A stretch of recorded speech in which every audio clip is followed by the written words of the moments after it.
बाहर की मंजिलें कई हो सकती हैं, पर अंतर की मंजिल सबकी एक ही होती है।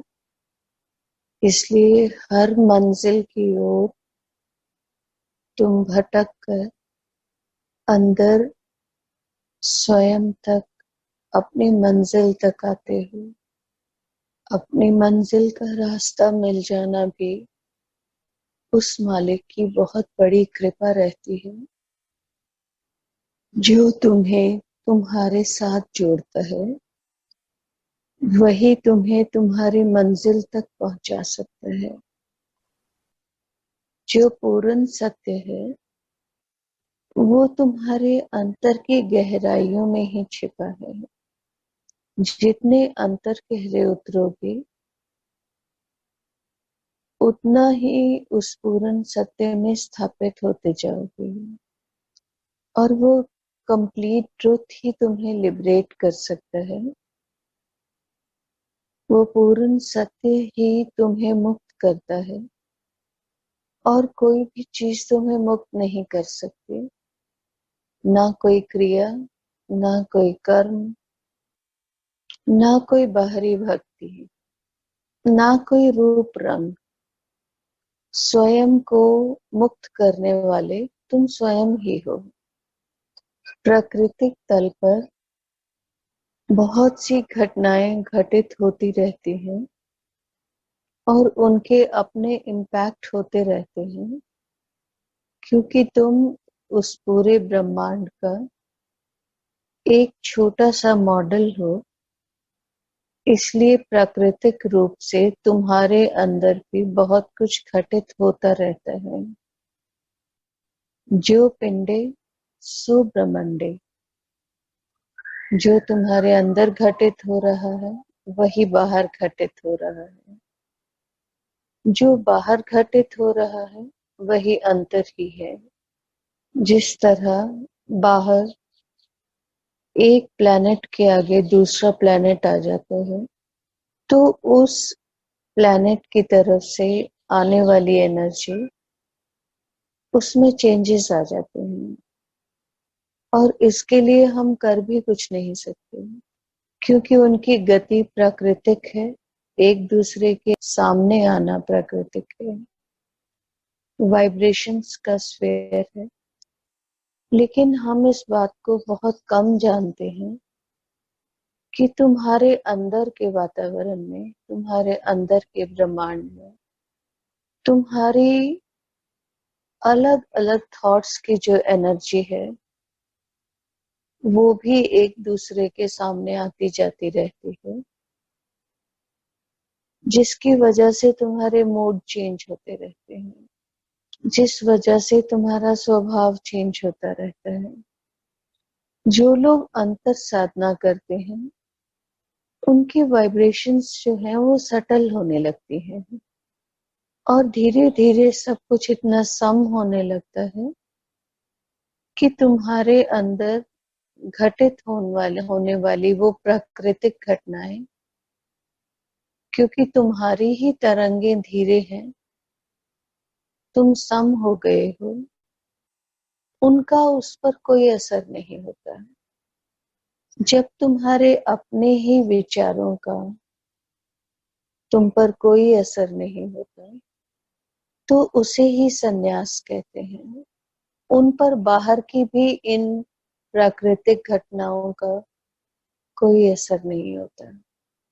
इसलिए जो अंदर उतरते हैं उनको इन चीजों से भयभीत होने की आवश्यकता ही नहीं होती। अंतर की गहराइयों में उतरोगे तो ये भय, ये भ्रम जो जीवन में हमने पाल रखे हैं अज्ञानतावश, अंतर उतरना टू द पॉइंट वो कर्म है जो तुम्हें तरंगों की दुनिया से ऊपर ले जाता है। बाकी कर्म कांड तुम्हें ऊपर ले जाए या ना ले जाए, लेकिन अंतर की गहराई तुम्हें बहुत ऊपर ले जाती है, बियॉन्ड योर माइंड। जितनी गहराई से तुम्हारे मन के तरंगों की शून्यता बढ़ती जाती है, तुम उतने ही बड़े सन्यासी हो जाते हो। जो तुम्हें चमत्कार दिखाता है वो सन्यासी नहीं होता कभी भी। तुम्हारे तरंगों की, तुम्हारे मन के तरंगों की जैसे जैसे शून्यता बढ़ती है, तुम्हारा सन्यास गहरा होता चला जाता है। सब कुछ छोड़ छाड़ कर पहाड़ों जंगलों में जाना तुम्हें सन्यासी नहीं बनाता।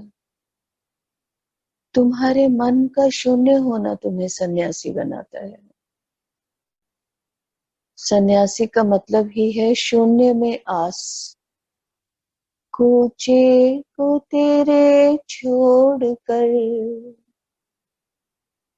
जोगी ही बन जाए, मगर जंगल तेरे, पर्वत तेरे, बस्ती तेरी, सहरा तेरा, सब जगह वो परम तत्व है और उसका पसारा सब जगह है। जैसा संसार का पसारा है वो सब जगह है, वो पसारा हर जीव के अंदर भी है। अगर मन का संसार समाप्त नहीं हुआ तो बाहरी एक जगह को छोड़कर दूसरी जगह चले जाना तुम्हें संसारिक ही बनाए रखेगा। इसीलिए मन को माया कहा जाता है। जो भी जीवन, जिस तरह का भी जीवन तुम्हें मिला है वो तुम्हारा ही बीजा हुआ है, उसे ही खा रहे हो तुम। उसी तरह तुम्हारे अंदर के विचार उपजते हैं, तुम्हारे अंदर जो सूर्य है उसके आगे आ जाते हैं, लेकिन वो बहुत समय तक नहीं रह सकते, वो वहां से हट जाते हैं। और जो उस समय में उन तरंगों को सम रख पाता है वही इससे ऊपर हो जाता है। इसलिए अपने अंदर के लिए जागे जागे रहना, कॉन्शियस रहना, किसी भी थॉट को पकड़कर उसके साथ कहानियां मत बनाना, उसको चले जाने देना। और जो आत्मा साक्षी है, तुम देखोगे तुम उसके साक्षी भाव में आ जाओगे। इसीलिए बार बार ध्यान की जरूरत है कि जैसे ही तुम ध्यान में बैठोगे अंतर का सूर्य प्रकाशित होगा, लेकिन तुम्हारे मन के, तुम्हारे विचारों के जो बादल हैं वो अपनी गति से चलते हुए उसके आगे आ जाएंगे और वो सूर्य का प्रकाश धीमा हो जाएगा। ध्यान में पहले पहल लोगों को अंधेरा ही नजर आता है। जितनी तुम इनके साथ कहानियां बनाओगे उतने ही लंबे समय तक ये तुम्हारे अंदर के सूर्य के सामने रह जाएंगे और कई बार जन्मों जन्मों के। विटनेस करना, साक्षी होना, ये तुम्हारा स्वभाव है, असल स्वभाव है। और तुम अपने आत्मा के असली स्वभाव में आना, कहीं खो मत जाना। बहुत बार लोग कहते हैं कि इस टाइम पर कोई थॉट ही नहीं आया। इसका मतलब है अंतर का प्रकाश वो ज्यादा शक्तिशाली था तुम्हारे विचारों से, क्योंकि तुम्हारे विचार वो अंधेरा है जो सामने आ जाता है। लेकिन प्रकाश इतना तीव्र था, उसने किसी अंधेरे को टिकने ही नहीं दिया। कुछ लोग बोलते हैं कि हमने कुछ और सोचना था, लेकिन कोई और विचार सामने आ गया। इसका मतलब ही है कि मन चतुराई नहीं कर पा रहा है, क्योंकि तुम्हारे मन ने फैसला किया था कि उस समय पर मैं ये सोचूंगा, लेकिन जिसको निकलने की अधिक आवश्यकता थी वो अपने आप ही उड़कर सामने आ गया, वो विचार। बिल्कुल उसी तरह कि कई लोग सोचते हैं मृत्यु के समय पर हम ईश्वर को याद रखेंगे, उसका नाम जाप कर लेंगे उस समय पर, लेकिन मृत्यु के समय पर कुछ पलों के लिए वो प्रकाश जो तीव्र होता है तुम्हारे अंदर, उसके आगे तुम्हारा मन चतुराई कर ही नहीं पाता, और जिसमें वो फंसा होता है वही विचार सामने आ जाता है, और उसी के हिसाब से फिर तुम्हारी अगली गति होती है। तुम प्रकृति का हिस्सा हो, प्रकृति से बड़े नहीं हो, इसलिए प्रकृति के नियम से उसे परमात्मा की रजा कहो, उसका डिसिप्लिन कहो, उसका हुक्म कहो, जो मर्जी उसे कह लो।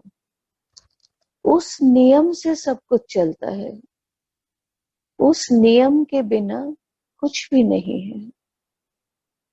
हुक्मे अंदर सबको, बाहर हुक्म न कोई। कि जो इस डिसिप्लिन को, जो इस हुक्म को बूझ जाता है, उसकी ईगो तो अपने आप समाप्त हो जाती है। इस सत्य को, इस डिसिप्लिन को, इस रजा को अगर तुम बूझे नहीं, पहेली है, अगर तुम इसे बूझे नहीं,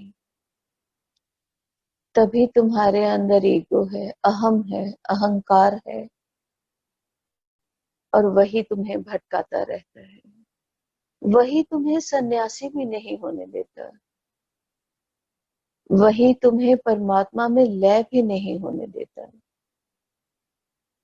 इसलिए जीवन की हर परिस्थिति को इसी तरह से समझना कि उस डिसिप्लिन के अकॉर्डिंग है सब कुछ, और जो तुम्हारे लिए आया है वो तुम्हारे अंदर की तरंगों का ही परिणाम है। इसलिए ये कभी मत कहना कि मैंने ऐसा नहीं किया था, फिर भी मेरे साथ ऐसा हुआ। वह भी जो तुम ऐसा कहते हो, एक अहंकार के सिवाय कुछ नहीं है। ये गुरु पूर्णिमा आपके अंदर के चांद को पूरी तरह चमकने का मौका दे, कि आप उस पूर्ण चंद्रमा की तरह चमक सको।